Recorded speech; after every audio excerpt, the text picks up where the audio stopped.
আপনাদের সমস্যা শেখ হাসিনার সাথে, ভালো কথা। আপনারা ধানমন্ডি 32 পুরাইলেন কেন? আপনাদের সমস্যা শেখ হাসিনার শাসন আমল নিয়ে, ওকে ফাইন। আপনারা বাংলাদেশের ইতিহাস ঐতিহ্যের যে স্মৃতিগুলা সেগুলো পুরাইলেন কেন, সেগুলো নষ্ট করলেন কেন? আপনাদের সমস্যা শেখ হাসিনার সাথে, ভালো কথা। আপনারা ইন্দিরা গান্ধী কালচারাল সেন্টার পুরাইলেন কেন? তার মানে কি বোঝা যায়? আপনারা বাংলাদেশ কনসেপ্টেই বিশ্বাসী না। আপনারা বাংলাদেশের অস্তিত্ব ধ্বংস করার জন্য উঠে পড়ে লেগেছেন 5 তারিখের পরে। এই রাষ্ট্র, এই ভূখণ্ড ঠিকই চান, কিন্তু ব্যানারটা নাম যদি বাংলাদেশ থাকেও, কিন্তু অ্যাক্টিভিটিস যেন বাঙালির ইতিহাস ঐতিহ্য সমৃদ্ধের যে অ্যাক্টিভিটিস সেগুলো যেন না থাকে, সেই ব্যাপারে আপনারা কাজ করতেছেন। তা আপনারা যখন ইতিহাস মিটিয়ে দেওয়ার পিছনে উঠে পড়ে লাগেন, তখন ইতিহাস কিন্তু ঘুরে ফিরে আপনাদের পেছনেই কিন্তু বাস দেবে, কারণ ইতিহাস ফিরে আসে বারবার, এটা ভুলে যায়েন না। উনি তাহাজ্জুদ পড়তেন, 5 ওয়াক্ত নামাজ পড়তেন, এটা আমরা জানি। যদিও ওনার বাড়িতে একটা জায়নামাজও খুঁজে পাওয়া যায়নি। গণভবনে নাকি কোরআন শরীফ পাওয়া যায় নাই, জায়নামাজ পাওয়া যায় নাই, মানে যেগুলো ইসলাম চর্চার মেইন উপকরণ সেগুলো নাকি পাওয়া যায় নাই। তাহলে এগুলো কি?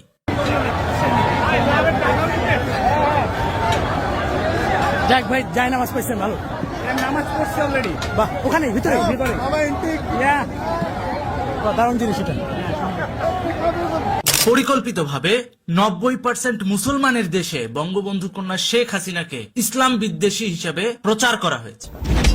পরিকল্পিতভাবে 90% মুসলমানের দেশে শেখ হাসিনাকে ইসলাম বিদ্বেষী হিসেবে প্রমোট করা হয়েছে। পরিকল্পিতভাবে 90% মুসলমানের দেশে শেখ হাসিনাকে ইসলাম বিদ্বেষী বানানো হয়েছে। আজকের ভিডিওতে সেই মিথ্যাচারগুলোকে এক এক করে এক্সপোজ করব। ভিডিওটা শেষ পর্যন্ত দেখবেন। আজকের ভিডিওটা অতীতের সব ভিডিওর থেকে মারাত্মক লেভেলের যুক্তিযুক্ত হতে চলেছে, যেখানে প্রকৃতপক্ষে সত্য উপস্থাপন করা হবে। দেখেন, 90% মুসলমানের দেশে ইসলাম ধর্মকে আমরা সবাই ভালোবাসি এবং সেটা প্র্যাকটিস করি, চর্চা করি। 5 ওয়াক্ত নামাজের মাধ্যমে আল্লাহ তাআলার কাছে আমরা শান্তি কামনা করি। আমাদের এই ইসলামের প্রতি ভালোবাসাকে কেন্দ্র করে কিছু মাওলানা, সবাই না, কিছু মাওলানা আমাদের মাথা বিক্রি করে এই দেশে অশান্তি করার চেষ্টা করতেছে এবং সাধারণ মানুষের দানের টাকা নিয়ে হওয়া ওয়াজ, সেই ওয়াজে লক্ষ লক্ষ টাকা পেমেন্ট নিয়ে গিয়ে ওয়াজের মঞ্চে চেয়ারে বসে মিথ্যাচার করে পাবলিকের মগজ ওয়াশ করতেছে। আর যার কারণে পাবলিকের মাইন্ডসেট চেঞ্জ হচ্ছে এবং পাবলিক দিন দিন উগ্র হয়ে উঠতেছে। খেয়াল করে দেখবেন, ঢাকা শহর সহ বাংলাদেশের প্রত্যেকটা অঞ্চলে এখন দেখবেন সামান্য ভালো কথা বললেও মানুষ কিন্তু হুট করে রেগে যায়। কেন? এই যে প্রতিনিয়ত তাদের মাইন্ড ম্যানিপুলেশন, তাদেরকে মাইন্ডলি কনফিউজড করে রাখা, এটা একটা মনস্তাত্ত্বিক চক্রান্ত। এই চক্রান্তের মাধ্যমে সাধারণ মানুষের মাইন্ডসেট ধীরে ধীরে ডাইভার্ট হচ্ছে। পরিকল্পিতভাবে এই হুজুররা যখন মিথ্যাচার করে, আমরা সাধারণ মানুষ তো অন্ধভাবে সেটা মিথ্যা না সত্য যাচাইও করি না, আমরা কিন্তু সেটা একসেপ্ট করে নেই, বিশ্বাস করে নেই। পরবর্তীতে কি হয়?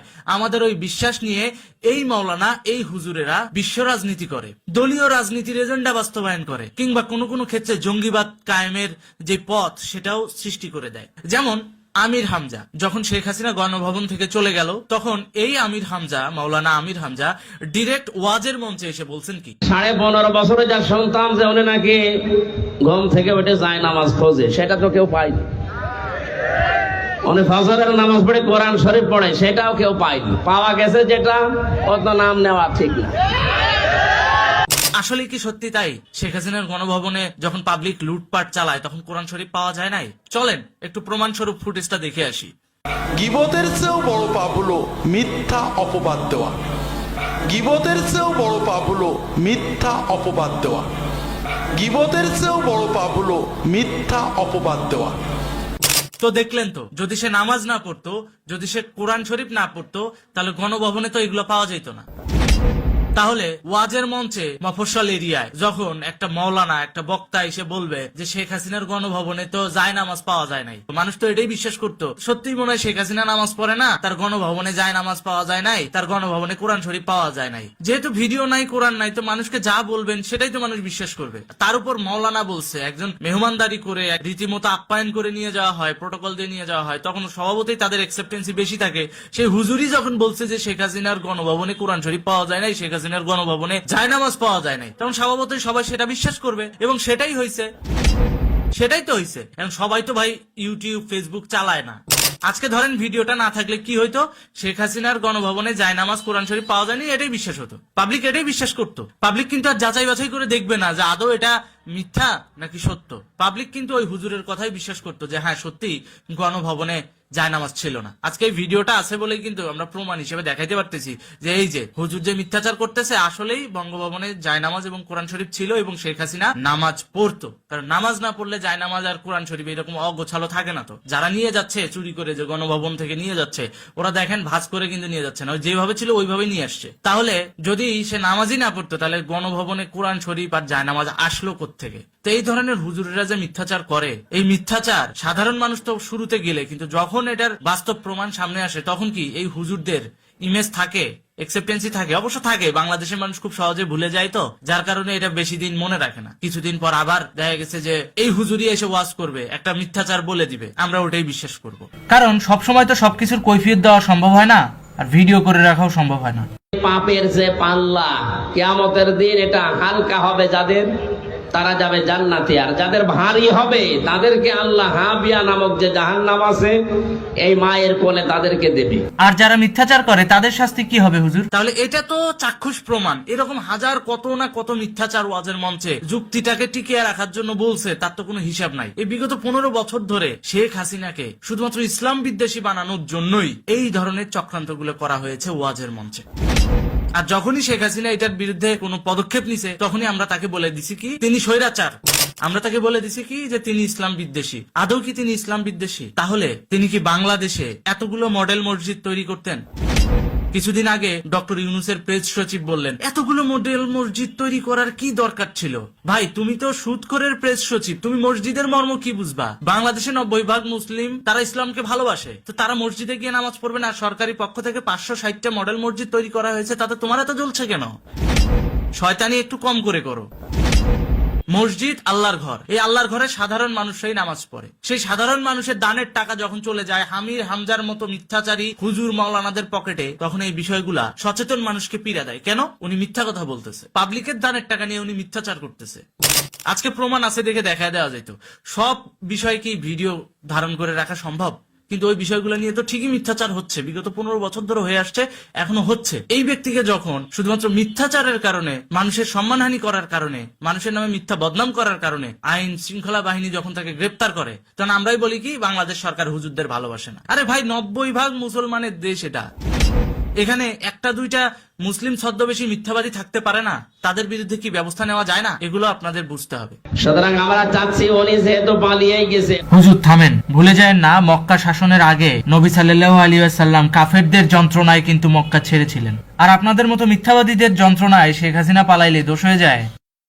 আপনি খেয়াল করে দেখেন বঙ্গবন্ধুর পিছনে কি এই ধরনের ষড়যন্ত্র হয় নাই? বাংলাদেশে এমনও প্রচারণা করা হয়েছে যে যদি নৌকায় ভোট দাও তাহলে তোমার ভোট হিন্দুদের কাছে চলে যাবে, তোমাদের ভোট নাস্তিকদের কাছে। এইভাবে করে করে সাধারণ মানুষকে মগজওয়াশ করা যায়, কিন্তু প্রকৃতপক্ষে দেশ পরিচালনা করার ক্ষেত্রে এগুলো কিন্তু বিশাল এক ধরনের বাধা হয়ে দাঁড়ায়। মগজওয়াশ করে যদি আপনার মূল্যবান ভোট ডাইভার্ট করা যায় তাহলে ধীরে ধীরে এই দেশের এই রাষ্ট্রীয় সুরক্ষা কিন্তু বিপদে পড়বে।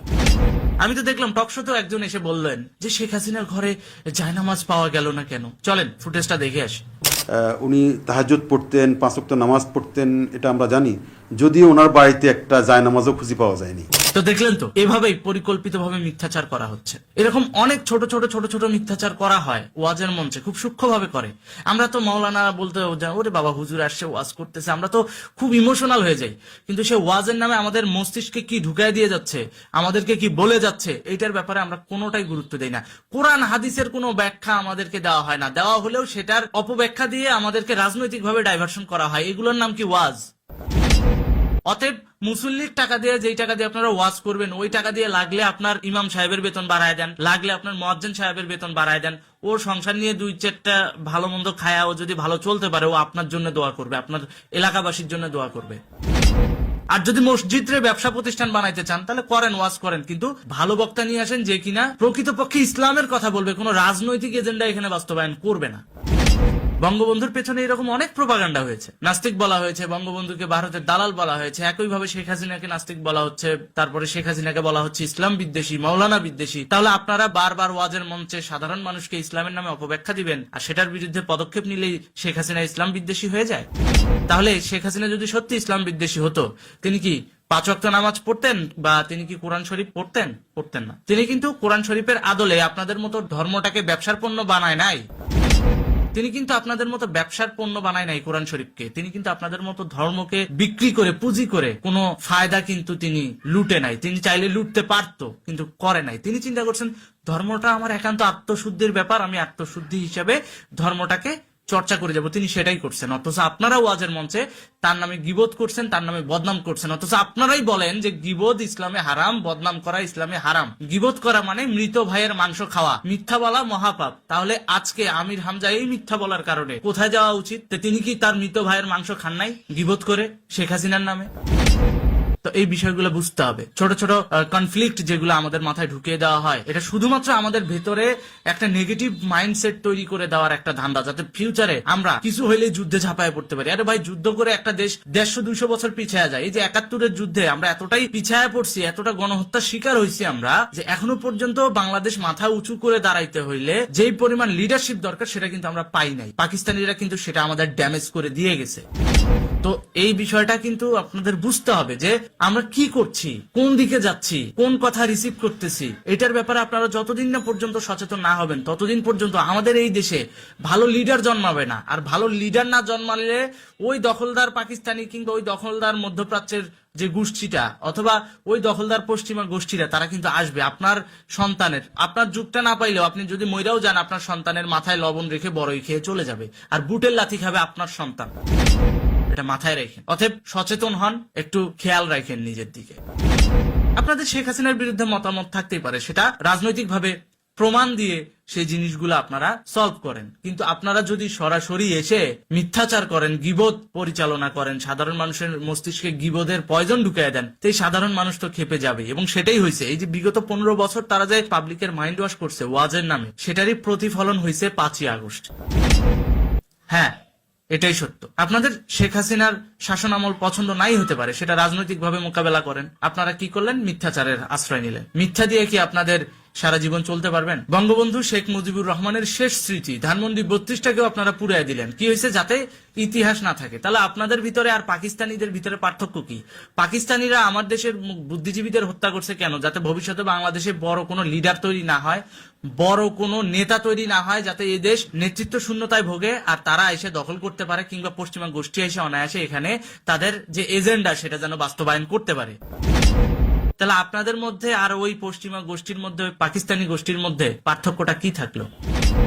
এই ওয়াজের মঞ্চে পাবলিকের দানের টাকা তো পাচ্ছে এই হুজুরেরা, একই সাথে বিভিন্ন এম্বাসি থেকে, বিভিন্ন কূটনৈতিক গোত্র থেকেও টাকা পাচ্ছে শুধুমাত্র আপনার আমার মগজ ওয়াশ করার জন্য।